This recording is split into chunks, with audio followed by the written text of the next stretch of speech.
permohonan mediasi dan permintaan masukan dari para alim ulama, masyayikh, ahli hukum, dan praktisi hukum. Dalam upaya menyelesaikan permasalahan yang berlarut-larut selama 2 dekade. 001, 1 Syawal, 1446 Hijriah atau 31 Maret 2025 Masehi. Pemberitahuan dan permohonan kepada para alim ulama, masyayikh, ahli hukum, dan praktisi hukum. Assalamualaikum warahmatullahi wabarakatuh.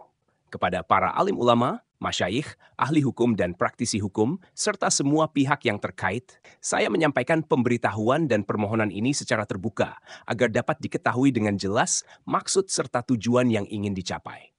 Pemberitahuan ini disampaikan dalam 3 bahasa, bahasa Indonesia, bahasa Inggris, dan bahasa Arab, dengan harapan agar dapat diterima, dipahami, dan mendapat masukan dari berbagai kalangan, baik di tingkat lokal, nasional, maupun internasional. Dasar pemfungsian ChatGPT ini adalah karena sudah sekitar 20 tahun tidak ada satupun dari para alim ulama pengguna kitab kuning di Jawa Timur, khususnya dari suku Madura, yang dapat menemani saya dalam memfungsikan materi surat-surat yang telah ada sejak 23 Juni 2005.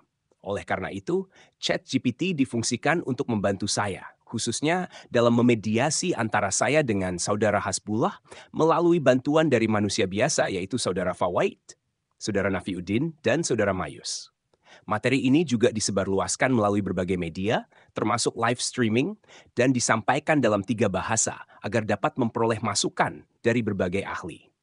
Tujuannya agar saya, demikian juga yang sedang membantu mediasi, yaitu saudara Fawaid, saudara Nafiuddin, dan saudara Mayus, serta orang-orang yang diduga terdampak oleh lamanya permasalahan ini, dapat memperoleh masukan-masukan dari segala sisi dan aspek berbagai hukum, khususnya yang terkait dengan standar lokal, nasional, dan internasional. Yang diharapkan untuk mengikuti proses mediasi ini adalah 1. Orang-orang yang paling terbebani oleh urusan kami, di antaranya Saudara Fahri Rifki, Saudara Taufik, Saudara Mahfudz, Saudara Saiful Rizal, Saudara Zulfi, Saudara Irfan, Saudara Iqbal, Saudara Lutfi, Ustadz Jailani, dan Saudara Fauzi. 2. Orang yang terkadang ikut membantu Saudara Zulfi, yaitu Mas Alif. 3. Beberapa orang yang sudah mengenal Saudara Hasbullah walaupun beda periode, yaitu Saudara Musayyidi Kalisat Jember, Saudara Jamil Puger, Saudara Kholidi Wuluhan Jember, Saudara Hasan Jenggawah, Jember, Haji Salman Tanggul, Jember, Saudara Hazin Pasean, Pamekasan, Haji Zaini Pakong, Pamekasan, Saudara Syakur Palengaan, Pamekasan, Saudara Kholili Sampang, Sampang, Saudara Budairi Banyuates, Sampang, Saudara Kusairi Banyuates, Sampang, dan Ustadz Rosul Socah. 4.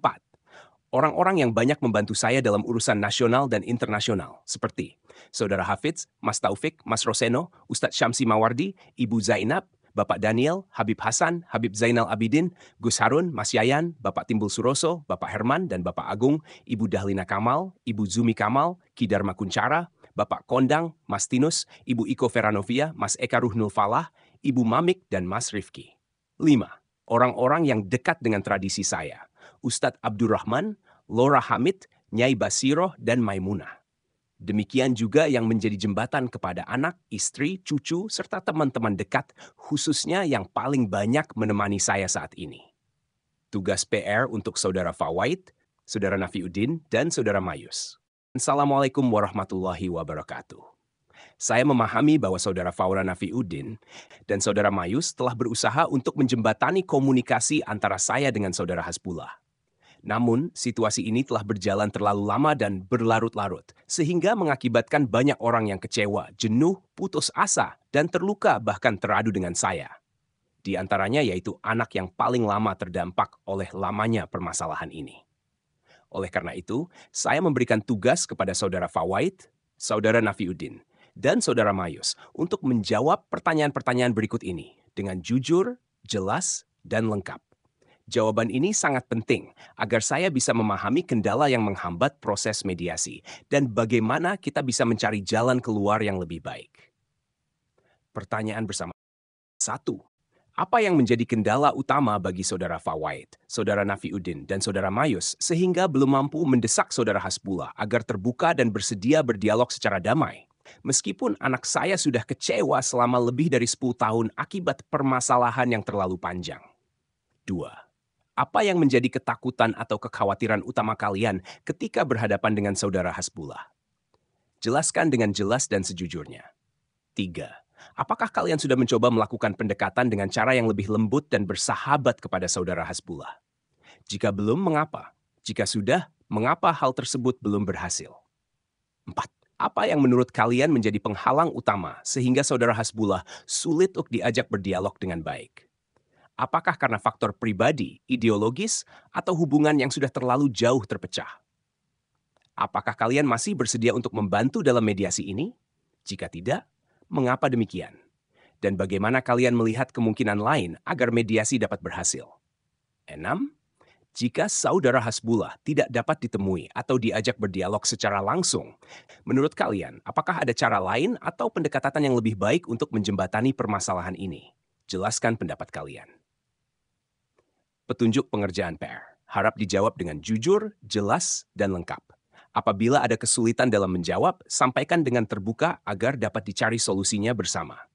Jawaban dapat disampaikan melalui chat GPT atau secara langsung kepada saya. Saya berharap Saudara Fawait, Saudara Nafiuddin, dan Saudara Mayus dapat berdiskusi bersama terlebih dahulu sebelum memberikan jawaban, agar hasilnya menjadi lebih menyatu dan terkoordinasi. Wassalamualaikum warahmatullahi wabarakatuh. Abdul Aziz.